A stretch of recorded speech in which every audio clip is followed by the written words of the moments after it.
sinks Atleti 2-0 in Anfield. Atlanta and United draw, keep an Ollie his job for another day. And a lots more in the EPL going on, huh? Big weekend. Hit that music. Hit that music. We need it.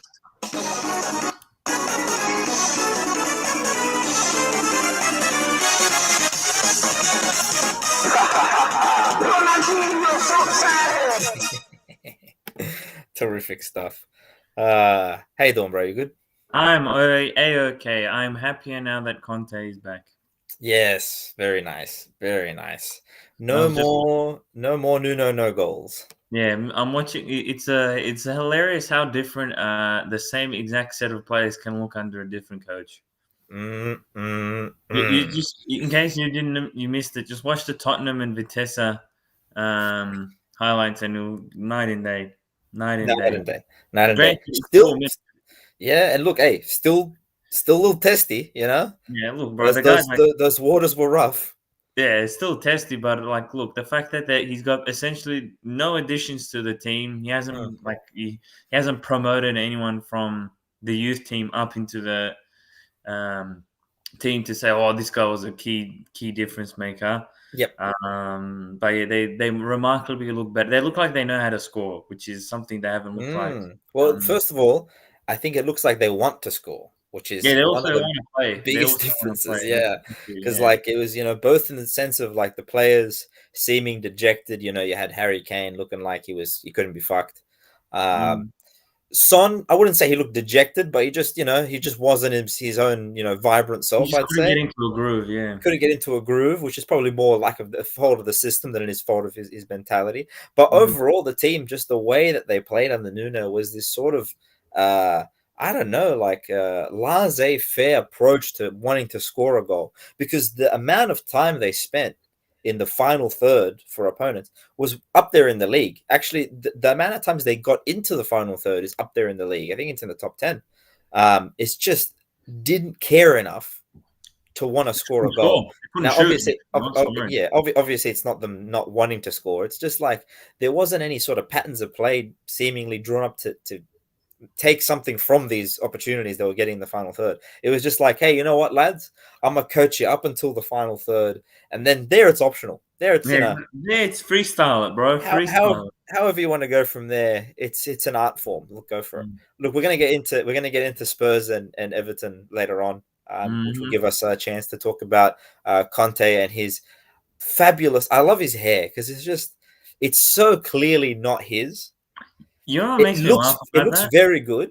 It looks very good, and I think if you didn't know, you're out of the know of the work in Istanbul, you wouldn't really put two and two together. But once you know, you look at it, you're like, that is so not your hair, bro. The thing is, if you look at old photos, I think old photos would give it away, because I still think, because like looking at his age and the color of it, like you can kind of go, well, maybe. Come on, son. But then, if you see the old photos, it's a dead giveaway. It's a dead giveaway. Yes. Because you could say, oh, maybe his hair is coming down and it's thinning out. That's the only thing. But when you see old photos, it's legit dead giveaway. Dead giveaway. It's definitely someone else's hair. It's like it's got like that sort of newborn baby quality to it. Like it's sort of really fine. Born again hair. God bless him. God bless him. I love him so much. Anyways. Let's start with I love him so much. Let's start with the Champions League. Let's cover a little bit here. Some exciting stuff. We'll start with Liverpool and Atleti. Both of us getting that one wrong. All the way. You called 3-1, right? Yeah. You called 3-1. You called 3-1. I called 3-0. I was a little off. A little bit closer though. But Felipe, man of the match for all the wrong reasons. Couldn't have had a worse coming out performance in Europe, but there you go. He was obviously at fault for. I wouldn't say he was predominantly. Okay, he was at. Sorry. I was gonna say he wasn't as much at fault, but I was thinking about the Mane goal. So for the first goal, he's definitely at fault because he marks old mate all the way up until the ball's played into the corner, and then the moment it gets played back to Trent Alexander-Arnold, who is known, by the way, for putting in a good cross. No, right? You might know him from such other crosses as. Yeah, they play the ball back to him, and Felipe just goes, "Oh, I don't need to mark him anymore, right? We're That's done. all right, bro. This is finished. This is the end of football. We're finished. Good." Absolute moron just forgets he's there, takes a step forward. The only Atletico player that does take a step forward, by the way, the rest of them sit right on their line, which is such a poor symptom, I suppose, of the mindset of Atleti. Like, why would you want to sit right on top of All Black when there's a potential for a cross to come in? All you're doing is making it more difficult for him to sort of judge whether he comes out or stays in and all that sort of stuff. So the whole thing, it's I get it. It's more of a symptom of like Atletico's style of play. They sit quite deep, and therefore those crosses are a bit hard to read. But at the end of the day, it's Felipe. He just doesn't mark old mate Diego Jota. Ball bounces, and it's very rare that you see a player head a ball off a cross after the cross has bounced. The ball bounces like essentially right center of the penalty box, and it manages to get all the way back up into the air for Diogo Jota, who's not exactly the tallest guy in the world, to get a head on it. Poor marking from Atleti. And then for the second goal, just sort of inexistent, forgets Mane is a player. I get it, it's a shot from Salah, so it's a bit difficult to read. But at the end of the day, like, you've got one of the best attacking players in the world over your left shoulder. Just make it hard for him, I suppose. That's all. I know Not it's a much bit hard. It's a bit hard to stop a deflected shot goal, but at least make it so that the person that got a touch on it has to work a little bit harder for it. And then obviously get sent off. Like literally like 5 minutes after. the clumsiest tackle I've seen to stop an attack. Just kind of steps on the back and like doesn't Yeah, really commit. He falls over as yeah. well to make it not look as cynical. I But got a in the end, question. it looks more cynical. I got a question for you, just right off the top of your head. Do you remember that play when that occurred, when Felipe did that? Do you remember him being in his own half? Yeah, it was in his own half. No, he wasn't. He was in Liverpool's half. Really? Yeah. Because You I think? remember because Mane was facing the other way. Unless he Yeah, was trying. 100%. Yeah, we forget Yeah, that they yeah, can play yeah. passes You backwards. you you forget that you forget. Sorry, you think that when the player does that sort of foul, it's because he's trying to stop like this counter. It was a counter attack, but it was the very nexus of it. Mm. He's taken him down right essentially on his halfway line. There's other Atletico players making their trek back. Very strange to me. Very like just stupid brain fart. He also didn't play his cards right as well by walking away from the ref. He's made it much harder for himself, I think.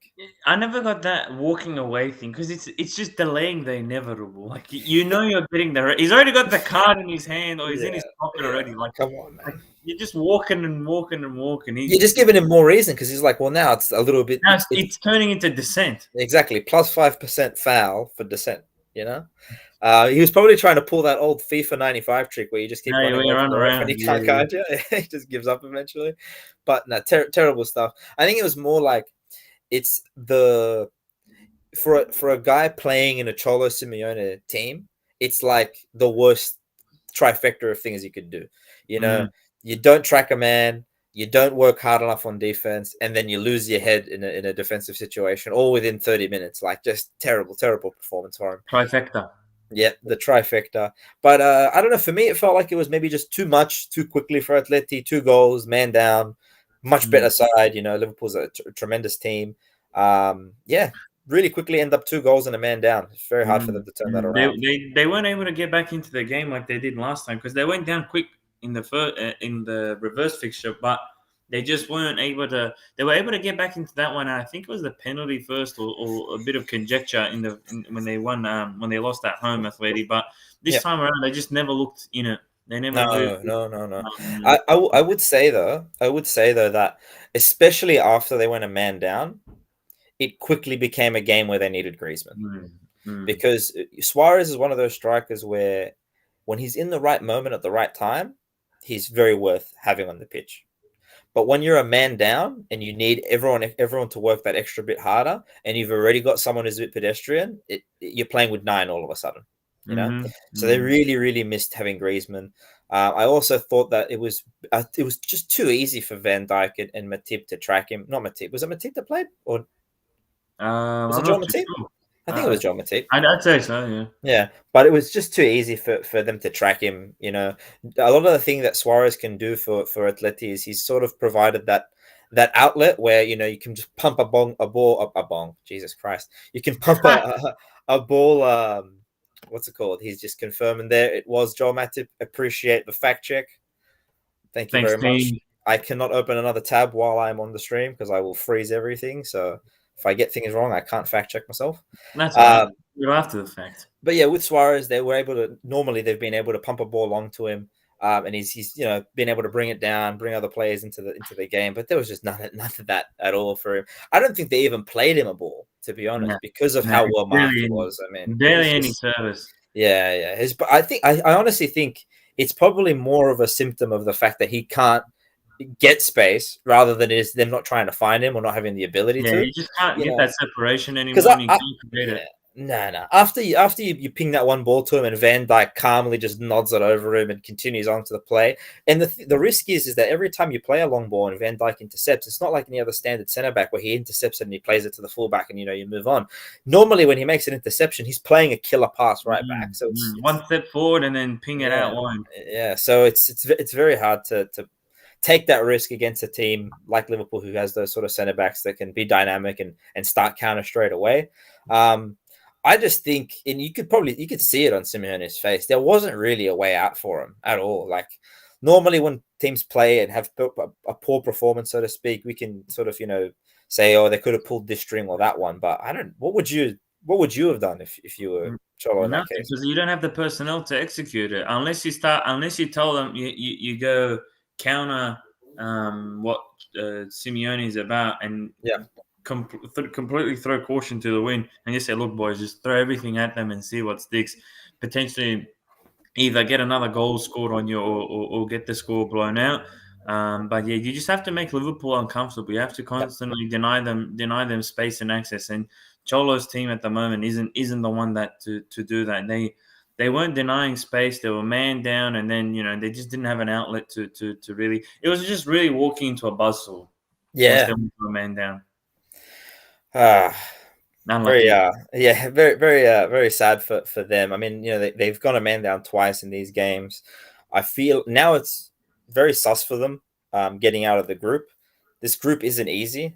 The Mm. other two teams are Porto and Milan, and that they now need to beat both of them Well, I to think qualify. they'll get Porto. I believe that they'll frustrate Porto, but Milan could throw a bit of a curveball, The or thing they is, might be able to get a win Porto. on it. The thing I would agree. I agree with you obviously in sentiment. They're Thanks, much bro. stronger. Porto's a much weaker side than Milan, but when you put in the context of the fact that Porto actually has a lot to gain because Of they've course, got yeah. they've got points, they've got a chance to qualify for the next round, so they're gonna come really prepared for that game against Atletico. So it's not easy for them, man. I think that there's a chance that they bow out in the group stage because for them to take 6 points away from the next two games is no easy feat. Definitely an accomplishable task, but it's going to be hard for them. Mm. Let's get into another one. That's another group that's getting a little testy as well. United and Atalanta's group. Crazy game. Mm. Crazy game. They Crazy did game. it again. 100%, They man. fucked themselves again. They fucking what's his name? Gasparini every single Gasper. time It's a takes coward, the man. lead and then makes them do the worst thing they're at, which is defending a lead by withdrawing. Yeah, man. You Yeah, we'll fucking start. pelican. We'll start with before we chew into Gasparini because I really think he's one of the because obviously he's got that sort of that aura like a Bielsa or Mm. who else we got out there in the moment, Sampaoli, like these coaches that sort of they coach beyond their means. You know what I'm saying? Like they get teams to extend beyond what they can do. I think out of all of them, probably because he's had the most opportunities to do so, Gasparini has disappointed me the most in terms of his commitment to their style. Mm. Because I've seen pretty much every time I've seen Atalanta play, I've seen them go away from what they're good at and lose. Mm. If it's once, at a big stage, it's the first time they're in a semi or something like that, fair enough. Like at PSG, for example, they were trying to play secure so that they could finally get something they've never got before. I understand that sort of pressure making you falter. But when it's like time and time again, and then sometimes it's in a group stage of the Champions League, I just think he's a bit of a coward. But who's not a coward is Big Ron Dogs. Big Red Ron. Big Red Ronnie saving the AKA day again. Clifford. Yeah. Jesus Christ. Um, but look, Atalanta, far the better side for at least the first 60, 70 minutes. But the reality is, man, you got Michael Jordan out there. You can't let him have a sniff. Uh, a goal down going into the final minutes, you just knew an equalizer was coming. Ball pops out to Ronaldo, and that shot, I mean, that never when it came off his foot, it didn't look like going in, to be honest. It didn't look like it was flying off his boot or Nah. looking like it was. It looked like it was on target. You knew it was going to be on target, but if it was going to hit the post, go wide or within arm's reach of the keeper, that was yet to be determined when it came off his foot. And it was just sorry, it was one of those broken plays. Yep. He kind of bobbles around and then he gets a foot onto it, but. The problem with congratulations, great goal. He does extremely well. He does what Ronaldo does. He's pretty much a goal a game type of player for his whole career almost, Yeah. or most of it at least. So if he's on the pitch, you're expecting a goal at least. So, but my problem is again with Atalanta is the amount of times that they had half clearances in the process or in the build up to that goal was just like they just kept pouring at the ball. Like they didn't have any Yep. authority to just Yep. hoof it or any authority to shield the So, ball, protect the ball, to just yeah. absolutely belt it as far away as you can and make United and Ronaldo reset or just stop Ronaldo from getting a touch on the ball. Because like Yeah. Gosen said on Twitter, he goes, look, all it takes is a bounce or something along those lines, or you have to have Ronaldo essentially to win the game. Yeah. So Yeah. they really Yep. did themselves in. The way I saw it, the goal, the equalizer was sort of the summation of what can go wrong when you move away from your philosophy, right? Because you've got a team who for 60, 70 minutes played out from the back. Anytime a centre back won the ball, there was never a clearance. It was always looking for the partner centre back, because they play three. So, look for one or the other, back to the keeper, out wide. It was always keep the possession, keep the ball, and play intellectual football, right?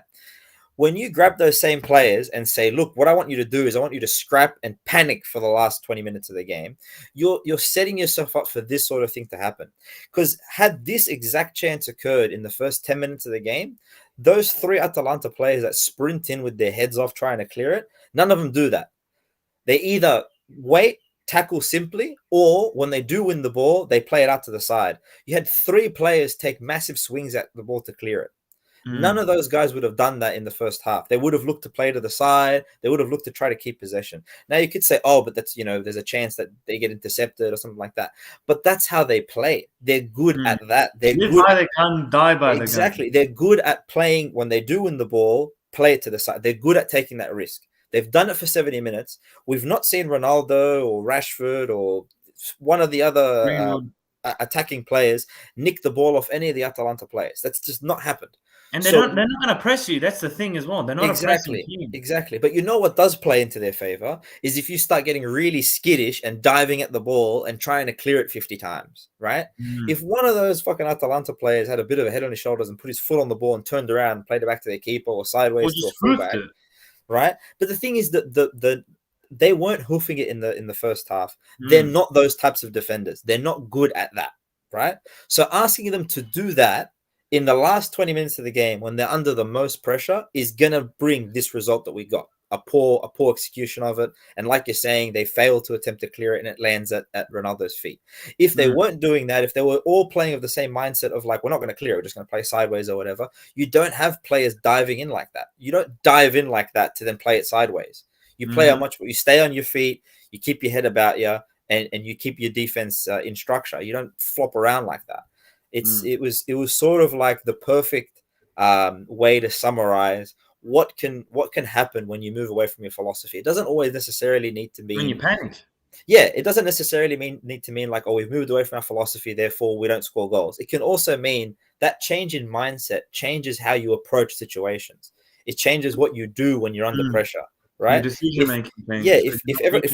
Yeah, if everyone's in the mindset of when we win the ball, we keep possession, no one's trying to make that clearance.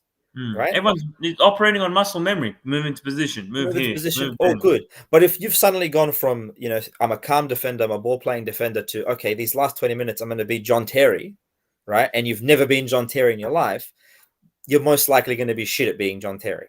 And you're going to get all this sort of stuff happening. I've not seen 3 defenders fail to clear the ball before. It was actually ridiculous. But look, that's what you get on the big jobs, as they say. I think this is probably the game that if Atalanta bow out of the group stage, this is probably the game where you kind of point out and go, this is the showing of why Gasper can't get it done in the Champions League. He doesn't have the guts. He doesn't want to die by the sword, as they say, and he's willing to sort of falter, wilt, or just like refuse to execute on his philosophy. And the way that explains this actually is, instead of, he's obviously a high octane, very aggressive, high pressing type system that he plays, right? Why wouldn't you make 5 subs? Why wouldn't you make 4 subs? Why not make 3 subs? Right? He's only made 2. The reason he's only made 2 is because he doesn't want to shake anything up. He wants to play really conservative. He wants to sit everyone back, right? And not shake anything up. Where in reality, what he should have done is make all his changes and be able to keep playing the Atalanta way, which got him to 2-1 in the first place. So very, very sad, very disappointing for me. To see a team like Atalanta with a coach with such a high philosophy, just willing to throw it away and lose essentially to a coach with no philosophy at all. Yeah, Ollie lives another week. Yep, bailed out by Big Red Ron, and we'll see him again. Huh? In when's the next Champions League round? I think it's like the end of the month or something, right? I believe so. Yeah, something along those lines. Because I know they have international break next week, so usually it's a couple weeks after that. So yeah, man. Probably towards the end of the year, I'd say. Yep. So, anyways, very sad.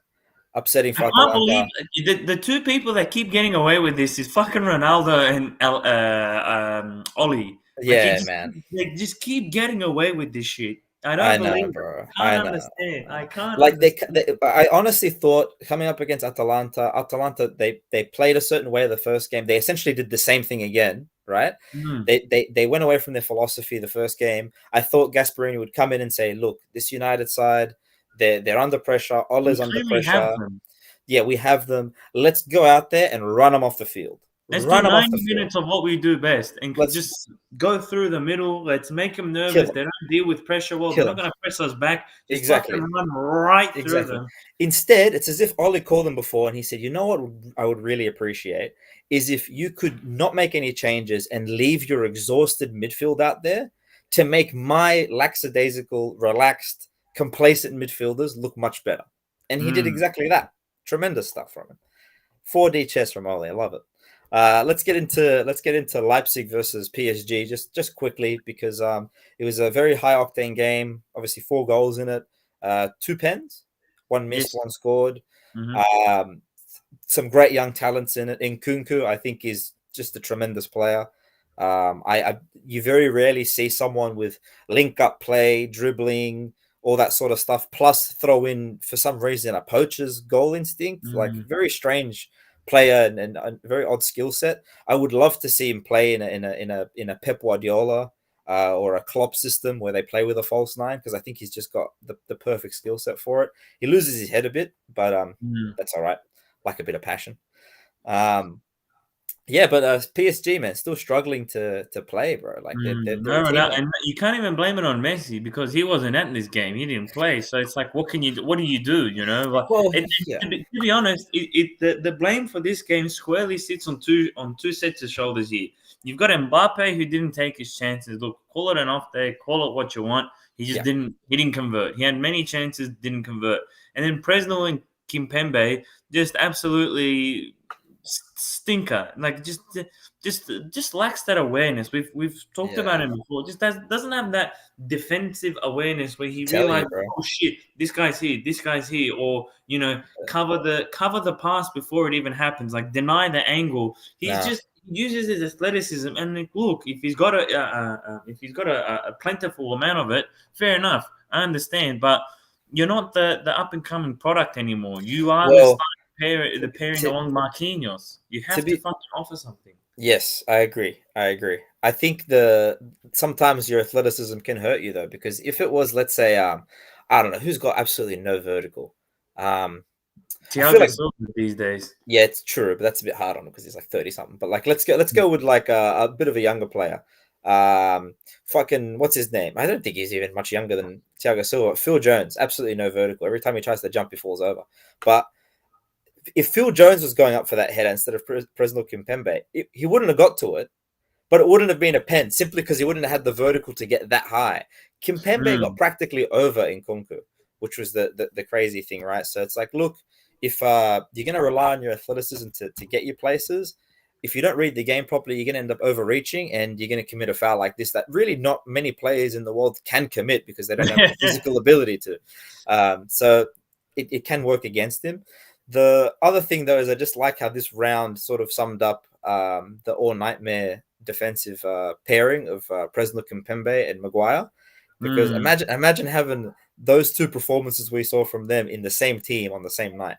That'd be absolute nightmare, and you'd be paying probably the most anyone's ever paid for two centre backs ever.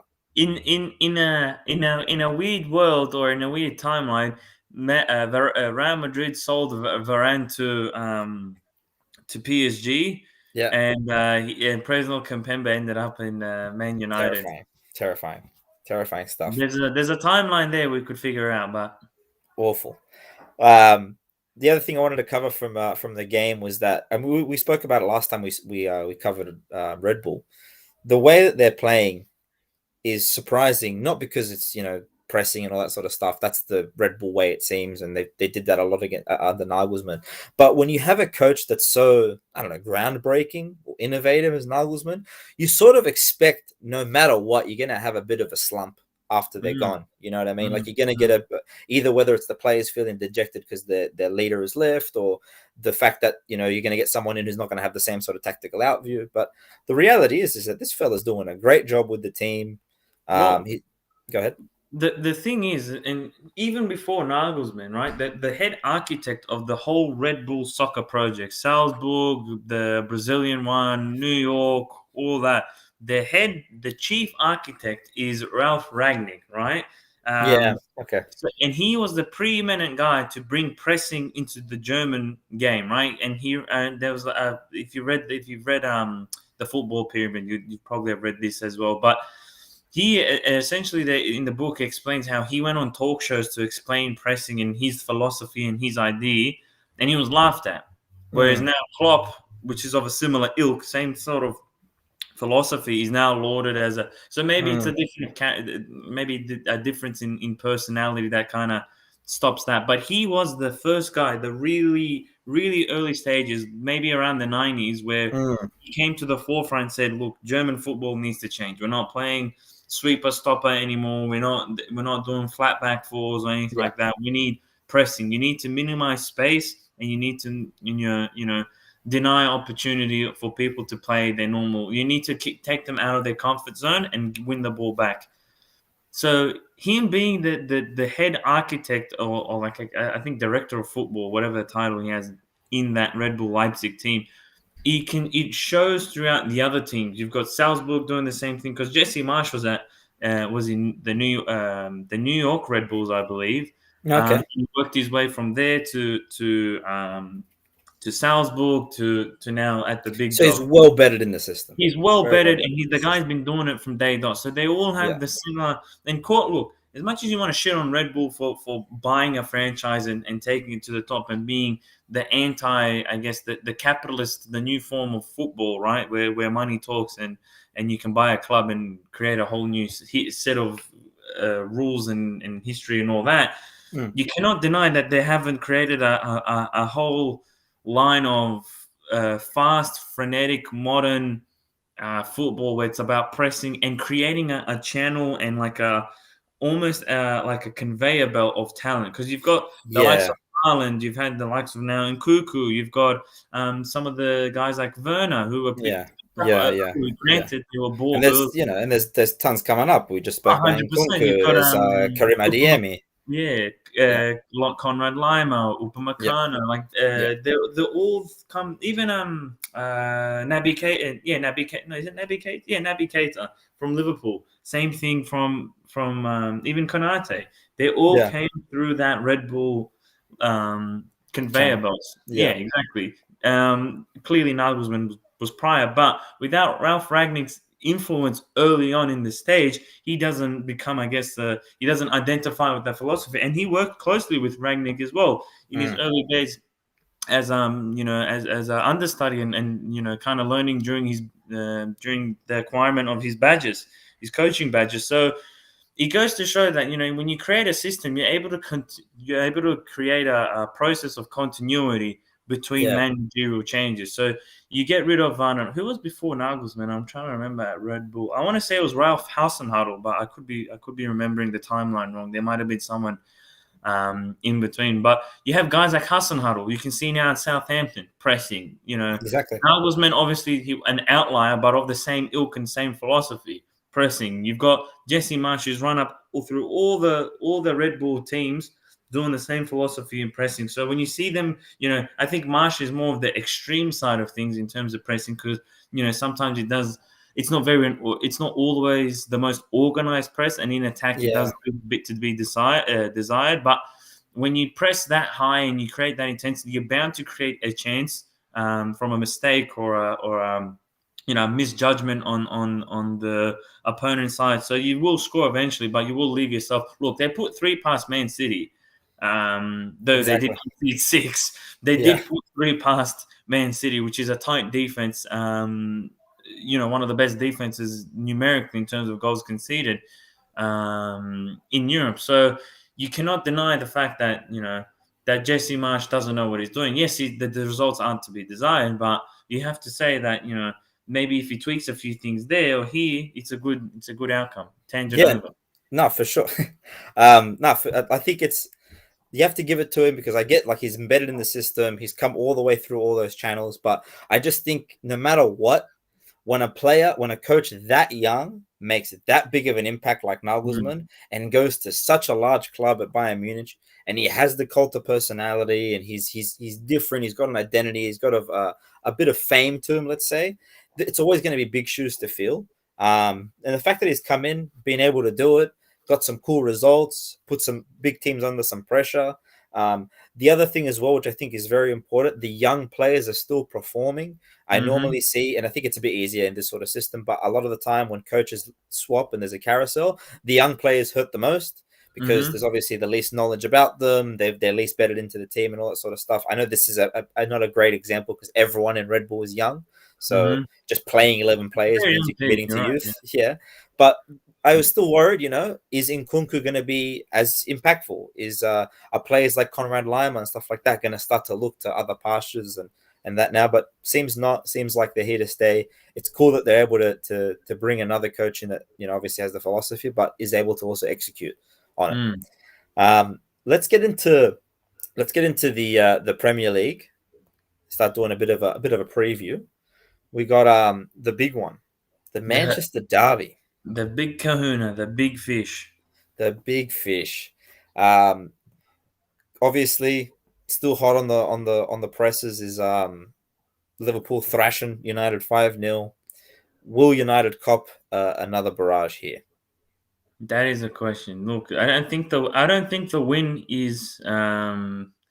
Look, I probably you never know. They could get a result. At Old Trafford, by the At way. Old Trafford. It's a difficult. It's a bit more, not as much of a fortress as it used to be, but you can't deny the attacking talents. Again, Ronaldo, he can't keep getting away with this. You never know when he's going to pop up. Yeah, Um, City did look a little bit flustered against Palace. Either they can continue that streak or maybe break the spell that was over them last weekend. They did perform really well against Bruges in the Champions League, so they're probably buoyed by that as well. okay. But the thing is, I don't think it's a question of City. I think it's more of a question of what does United put up because again they don't press, and City are one of those teams, unlike Gasperini, where they stick to their guns when it comes to slicing and dicing teams. They will pass out the back. They will continue to pass out the back. Continue to Yeah, move around and create those triangles that Pep loves so much, and slither their way through. And I'm worried, and I'm not going to think. I don't want to say it's another 5-0, but I believe if City gets a good start early, it could go the same way again. Where maybe the scoreline's not different, but the manner of the losses is the same. Where Mm. they don't look anywhere near close enough to City's level, or even a threat to them, because really, what has anything? Even if they did 3-5-2, which worked against Spurs. Spurs didn't offer much of an attacking threat in that game. No. So what happens when they get tested at the back? And it's a, like, would you think even that Pep, Ollie would go to a 3-5-2 against Pep? That's what I was gonna ask you, man. I was gonna say, I feel like this is the game that everyone was talking about after they played with Spurs, and I don't mean like specifically the Manchester City game, but like this is the kind of game where it's like, okay, you've shown us that the 3-5-2 works better for you, but Mm, are you gutsy enough to use that against the big teams? mm, Because it's no doubt that Ronaldo had his best game and has shown his best moments when he's allowed to play alongside Cavani, because mm, Cavani does everything that he doesn't want to do in terms of the striking role, and he also does everything that he likes in a teammate in terms of when he mhm, provides assists. He makes the runs in behind. He's good at hold up. He's not a selfish striker as well. He's sort of like the perfect Ronaldo partner at this stage in his career. So mm, you know that works, right? You've had a formation used against Spurs that allows for these two players to play together. Does that formation work against this team? Probably not, right? So how does Ole now try to incorporate Cavani to get the most out of Ronaldo, but still not go to that formation that is susceptible to getting a whitewash through City, right? Because mm, playing a back three against City, it just spells terror because of the fact that they play wingers really high and wide, and you're essentially not putting anyone in those spots to mark them, right? mm, Um, so I just feel like it's the puzzle for Ollie to sort of solve. He can't just sort of go, that worked all for me last time, I'm just going to do the same, because the opponents are very different in terms of quality, in terms of play style, all that sort of stuff. So I think that's like you said, the real question is, what does United put out? Because we know mm. exactly what City is going to do roughly. Yeah. It's going to be like, how does United deal with it? If this fixture happened a month ago before he did the Cavani 3-5-2 thing, we would have a rough idea. They're going to play 4-2-3-1. It's going to be all the same standard. But now that we've seen them play in a different formation, get better results with a different lineup, now there's a question for Ollie. When he goes into Mhm, this game, what do I do? I've actually got mm, options now. I just don't think he's going to do well with it. I think he's probably going to either assume it's going to be the same sort of game against Spurs, which is stupid and will clearly be an error, or he'll go completely back the other way and make absolutely no changes to the way they were originally playing beforehand and be in the exact same spot. So I don't know, man. I feel like this is the perfect game for City to be playing after a loss against against a loss against Palace, because this is an opponent where they roughly know exactly what they're going to get and they have a very clear idea of how to beat them. mhm, What do mhm. you reckon? What's your score prediction? Oh, I'll probably go. I don't know.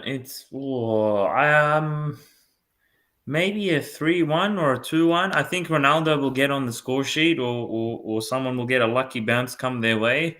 But I just think, again, tactically, like, they might have a good spell here or there, or City might take the foot off the pedal. But is that enough for them to get ahead, or get a result, or get a W? It's like, I don't see how it's happening outside of Ronaldo. Who else is going to do anything? No, I'm not even talking about goal scoring. Who is going to come up? Like, Fernandez has been quiet this season. He hasn't been the metronome for the team as he's always been, and kind of dragging him across, and inspiring the best out of everyone else. And like, you look at the midfield, like, all right, what is McTominay going to make a difference? Is Paul Pogba going to make a difference? Sancho, Mm. maybe Greenwood, Rashford. The back line isn't gonna it doesn't make me think. The only person I think maybe outside of Ronaldo, maybe Dave De Gea. I don't know if if De Gea might have a couple of saves that keeps them in the game. It's the only one. But like, can any of these auxiliary players or supplementary players really? Well, look, there's a point here.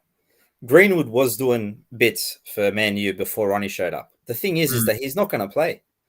He's not. He's mm, not. I mean, he will play obviously some minutes, but he's not going to start. I mean, unless they go completely back to that 4-2-3-1 thing and give him a role on mm-hmm. the wing, he's not going to get. He's not going to get into the starting lineup. But If yeah, they play, but the if they rest of you're praying at 19 or what was he 20 years old kid to drag you out of a derby when you've got grown yeah men next to him that are double against his the salary. defending champs, like it's just not gonna. I just don't think he's gonna be in the role too. I don't think he's gonna get to start or even be given enough minutes because even later on into the game, if he's on the bench, he's also competing for the last 20 minutes with Sancho and Rashford, right? Mm, Or Cavani if Cavani's on the bench. mm, So I think they're in a dire state in terms of looking for like who the talisman is because it's so obviously Ronnie, but like who's helping, who's stepping up to help. There's no one mm, really filling the void next to him consistently. But it's also a symptom of the way they play. They don't play in a way that allows many of their players to seemingly shine. In fact, the time that they've got all these great attacking players: Rashford, Sancho, Cavani, Ronaldo, Greenwood, Lingard. Lingard, Fernandez. They've 7 or 8 great attacking players that could start for multiple teams in Europe, right?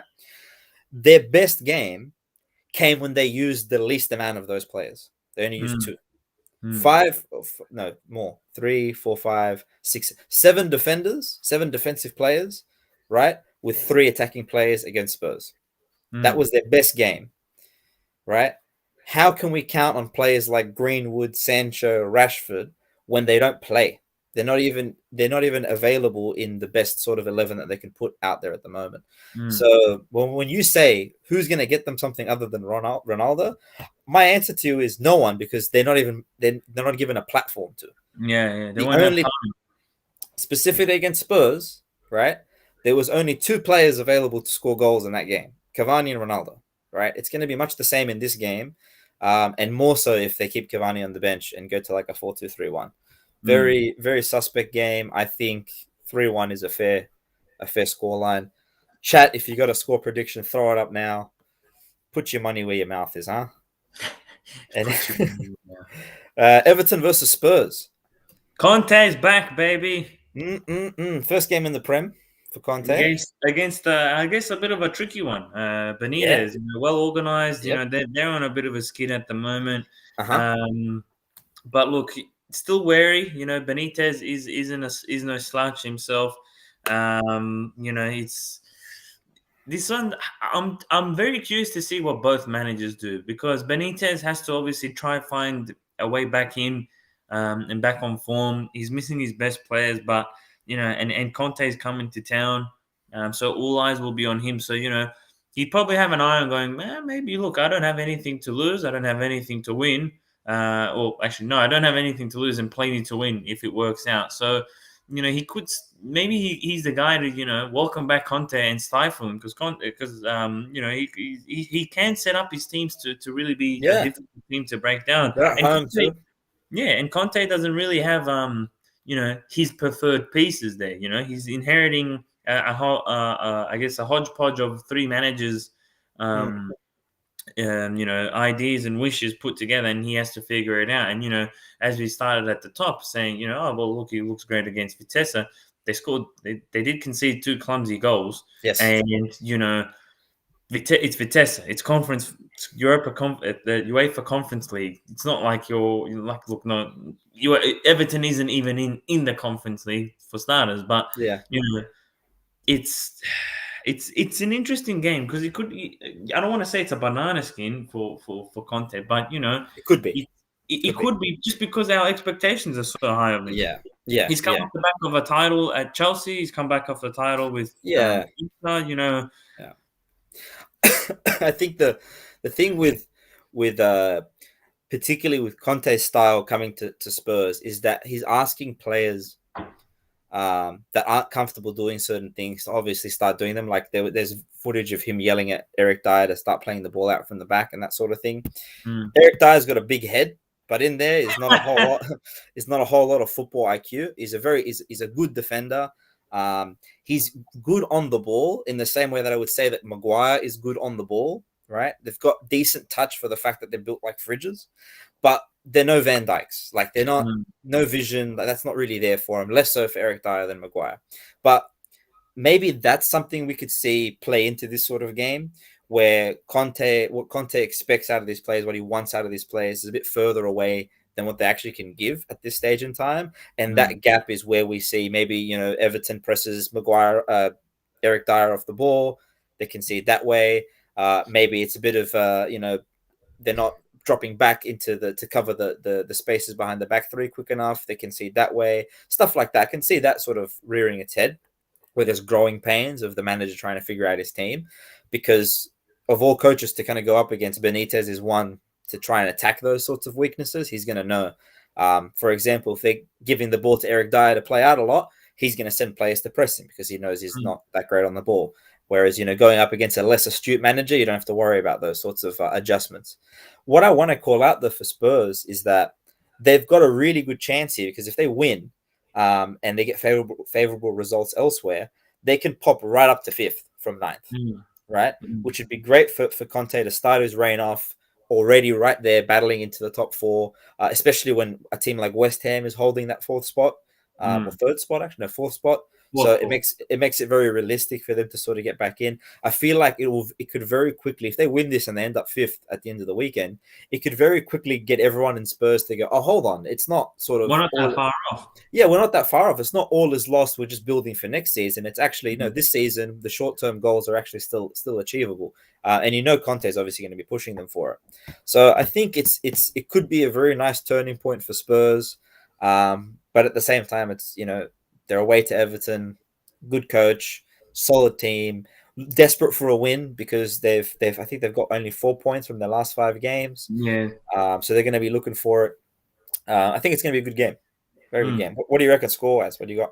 Oh, How I you think feeling? it's good. I've got a draw on the cards, either 0-0 or 1-1, just because, like we mentioned, the Conte teething process is, I think, going to take effect. And also, Everton, they don't have, they're not the best attacking team. So I think Benitez will set them up more to disrupt rather than come at Conte and the boys.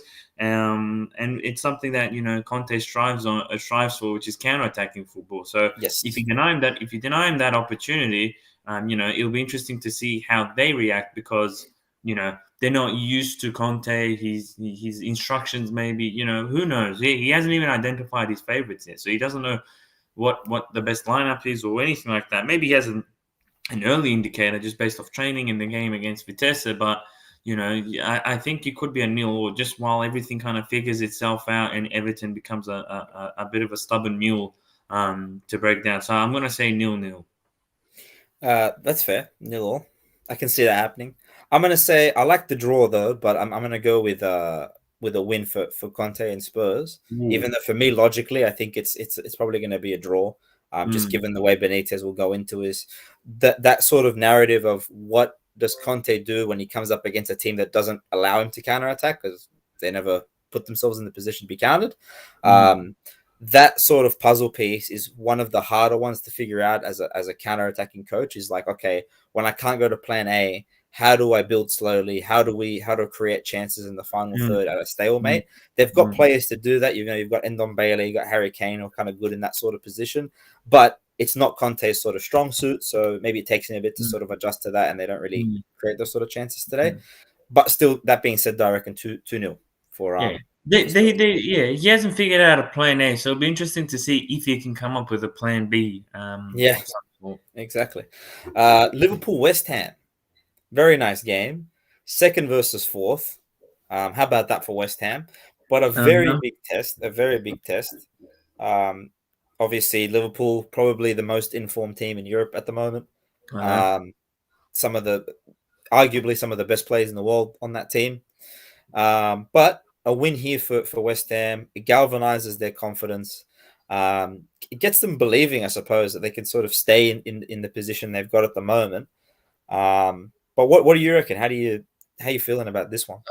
I think my I don't know. It's going to be an interesting thing because Spurs, fuck, um, West Ham, Yep. they're difficult to break down and are plucky side.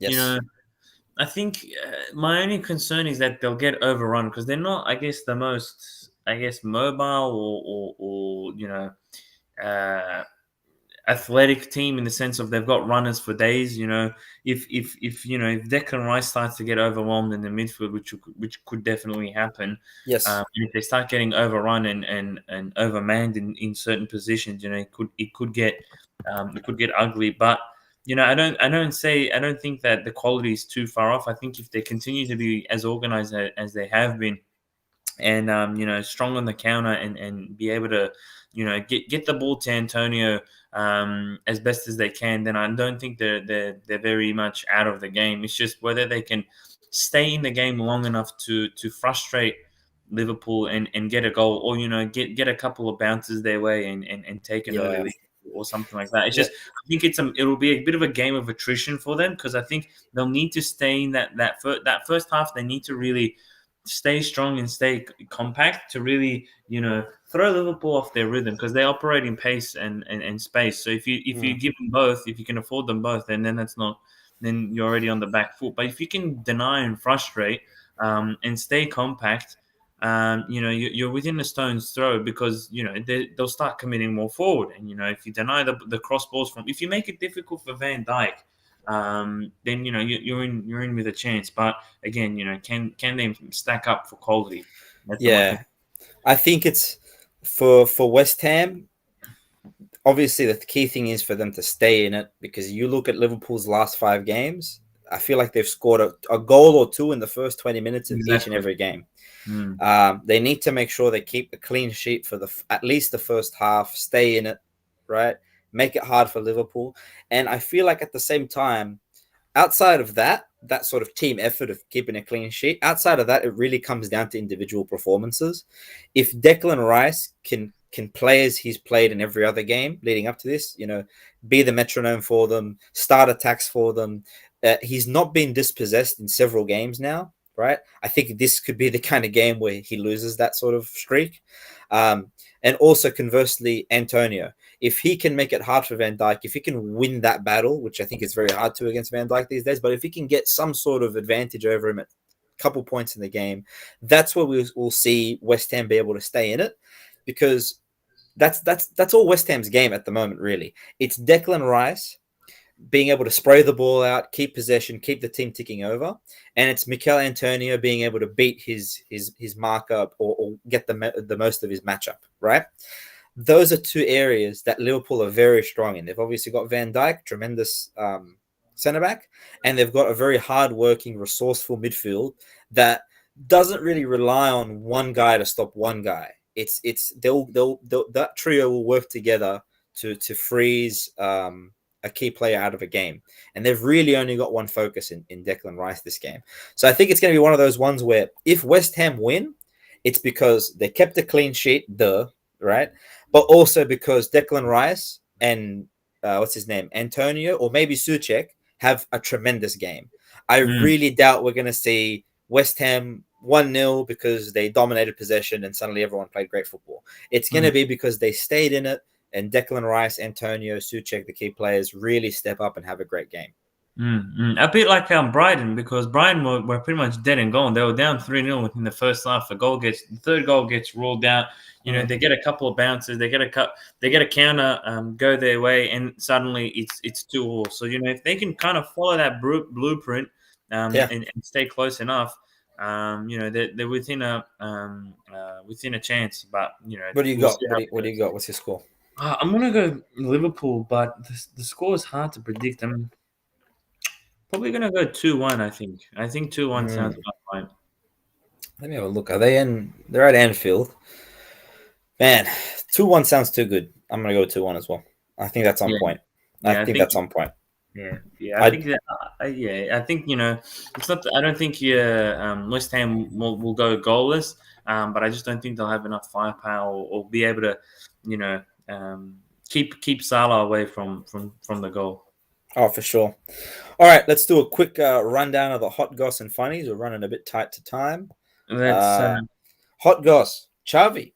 Xavi, he's finally been released, apparently, allegedly, but They gave according him back his passport.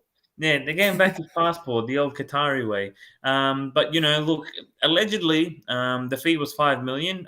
Half of it paid by Barca, half by Xavi, or all paid by Barca. But maybe not. I've seen rumors come up that that's not really true. Yep, That hasn't been fully yep, fully negotiated. That's why he hasn't been formally announced as the Barca coach. yep. So there's still a lot of conjecture around. Look, I'm all for the appointment. Why not give him a run? But if we're gonna enter it this messy, pardon the pun, then it's does it bode well for him? Like, is it all this conjecture and rumors swirling around how he's gonna get out of the club and the negotiation of his release? Like, I don't know. Like, I don't know. It sounds like a bad omen. Maybe that's. I think also it's nowhere near as much of a kerfuffle as it's being made out to be. Maybe. We saw the footage of him like taking a photo with his jersey, like Yeah. say doing a farewell, and he was like crying with his team and all that. Those the people running that club, right?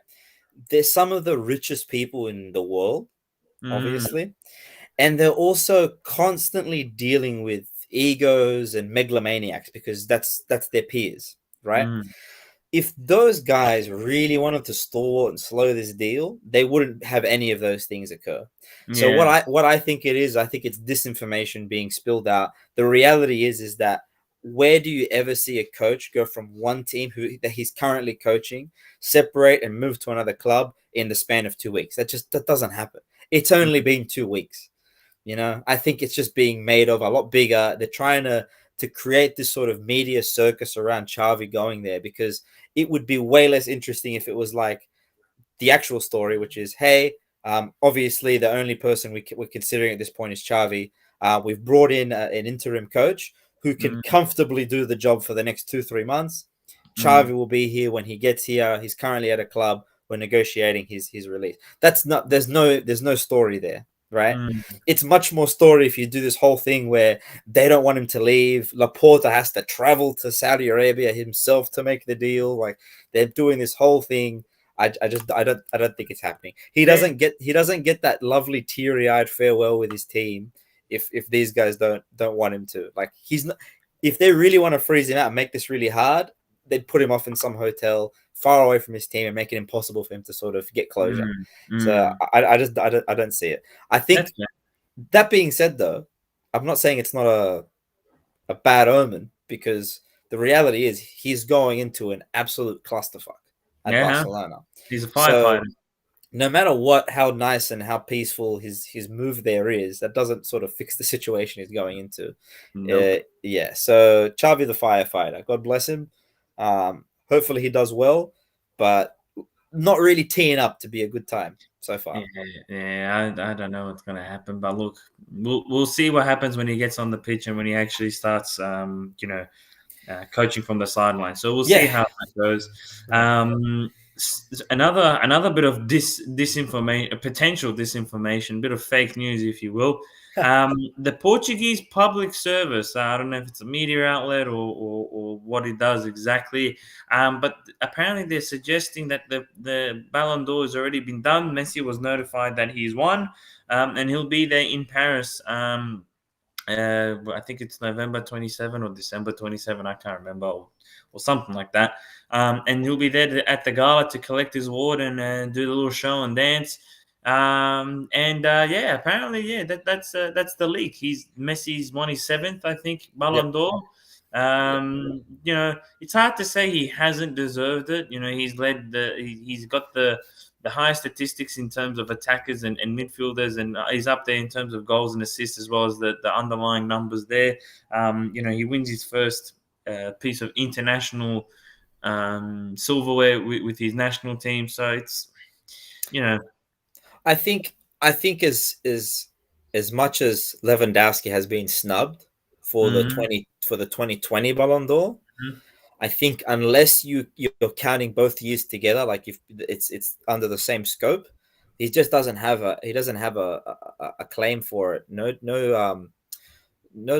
title other than like the one with Bayern Munich. Um, it's you're going up against someone who won a title with a very very struggling Barcelona team, winning the Copa del Rey, Mm-hmm. and also winning an international trophy, as well as also putting up ridiculous numbers. I think Lewandowski is the better player over 2020, but over 2022, no. 2021, Mm-hmm. sorry, no. If you were saying both years, yes, he's still been better than Messi over the 2 years, even when you consider Messi had a better 2021. Just Mm-hmm. considering how good Lewandowski was the year before and the fact that he's still been very good this year as well. I just think if you're looking at just in a vacuum, just 2021, it's always going to be hard to not give it to the player that won a domestic title as well as an international title, while clearly being the talisman of those sides. Mm-hmm. If it was a bit like a Jorginho situation where, yeah, he was definitely on those teams and a key role player, but Jorginho getting injured in the lead up to those title winning games, like, is it the end of the world? Is the Italian national side that much worse without Jorginho in it? Is Chelsea that much worse without Jorginho in it? Probably not. Probably not. Whereas you take Lewandowski out of Bayern Munich, you take Messi out of Barcelona, and I mean, you take Messi out of Barcelona, they go completely trophyless last year, and Argentina doesn't win a Copa America, right? Mm-hmm. So I think just simply on that, he gets it. I think, though, personally, it's probably his most contentious out of the seven. Yeah, it's not as clear cut. Strange, though, right? Because it's also the one where he's won his first international trophy. Yeah, it's funny But how the world works, but hey, yeah, we're in Messi's world, just living in it. So what can yeah, you do? But let's get into some funnies. Mourinho, a fan of the show, gives an all-time classic post-game interview. He's been on fire recently, but I think this is the coup de grace, the cream on the top. The game after Bodo Glimt, my favorite team, Bodo Glimt.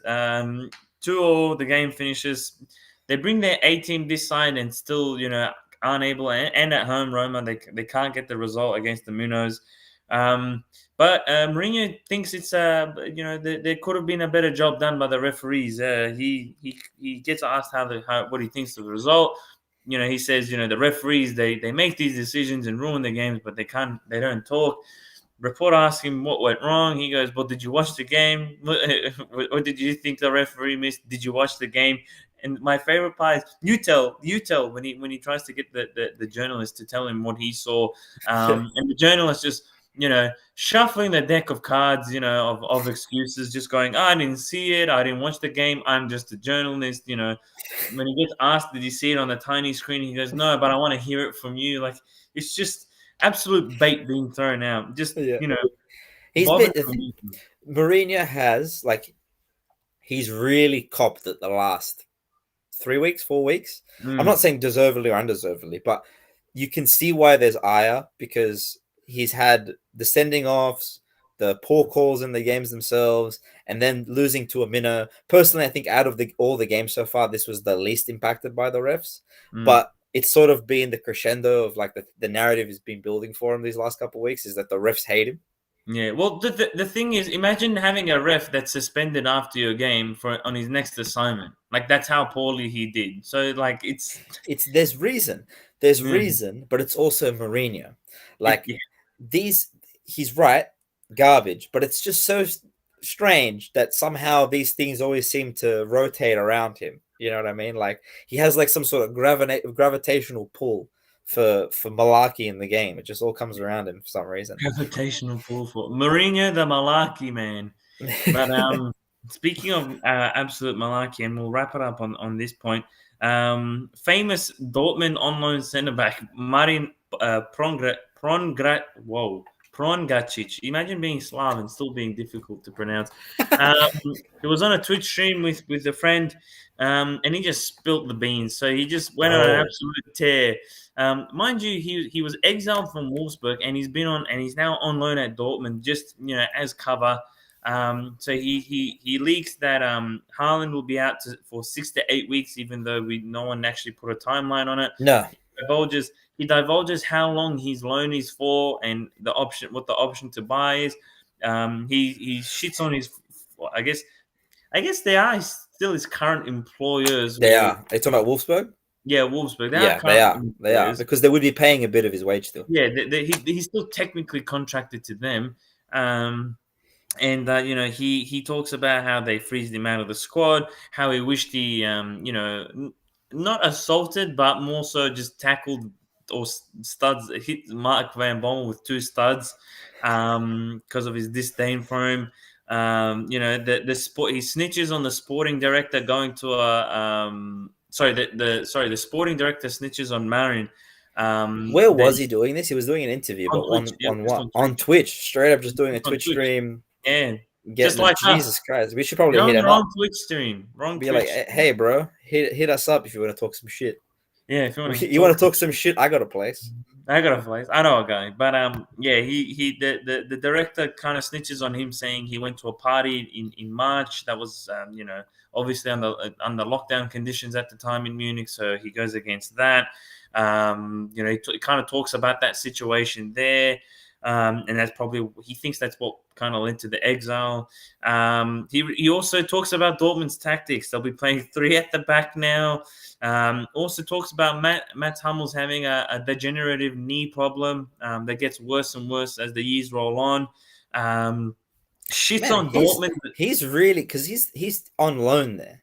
Yeah, he's on loan. So yeah, how quickly has he bedded in to figure out all this stuff? Because this is all like back end stuff. Yeah, he's not just in the locker room just hearing this, Yeah, no, he's been there since the start of the season, or maybe even prior, because he was announced a little while ago. Fair enough, it's almost a year, but still, bro, like this is back end shit. This is like this is as if like the sporting director was on a Twitch stream leaking shit, not a fucking player. Yeah, and then he shits on. But the funniest thing is not only is he like divulging things from Wolfsburg and behind the scenes things at both clubs, but he talks about the tactics. He talks about the guy who he's technically replacing in the starting lineup while he's either suspended or injured. He's his backup. The guy he's senior, I guess. Yeah. Hummels. Then he also shits on the city of Dortmund being boring, so he just drives to Dusseldorf whenever he can, which is like an hour or two away. And then the sporting director of Dortmund expects, that he's going to fine him. He announced, I think, also, or he's expecting a fine from the director, and he's probably expecting a stern talking to from Rosa, the coach, as well. So what an absolute bridge burning stream he had. So he nailed all. But like normally, like these sorts of things happen when it's like this player that's like really like the Donny van de Beeks of the world do this sort of stuff. He's got a reason to have ire. Yeah. Like he's been brought in for with certain expectations, and those expectations are leveled completely, right, for a year and a bit now. And he's still, relatively holding his nerve, is Donny van de Beek. But this bloke's been brought in for a role, is being, he's participating in that role, carrying it out, and for some reason goes to do this. Did it seem like it was out of frustration, or is it just like a goofy idiot? He's just goofy. I think he's probably jaded slightly. Yeah, his ex-employees at Wolfsburg, but the fact that you kind of fell upwards to go to Dortmund for 3 years till 2024 allegedly.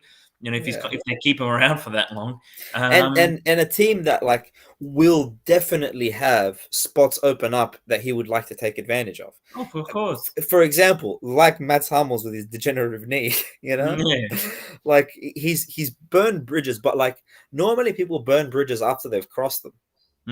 He hasn't, he hasn't even seen the bridge. No, he's done it before he's even left go, which is hilarious to me.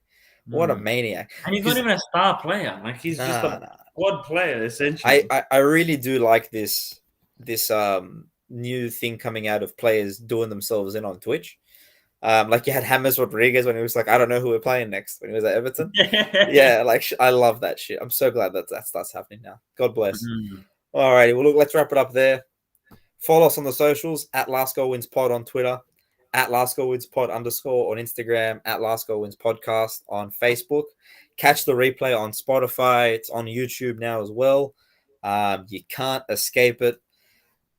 I was gonna say God bless Bozza, but it's all glory be to Bozza. All glory. How can you get God? How can you get God to bless Bozza when God Himself is Bozza? How is that gonna work? It ain't work like that. Do the math. Alrighty, fam. Take care. Goodbye.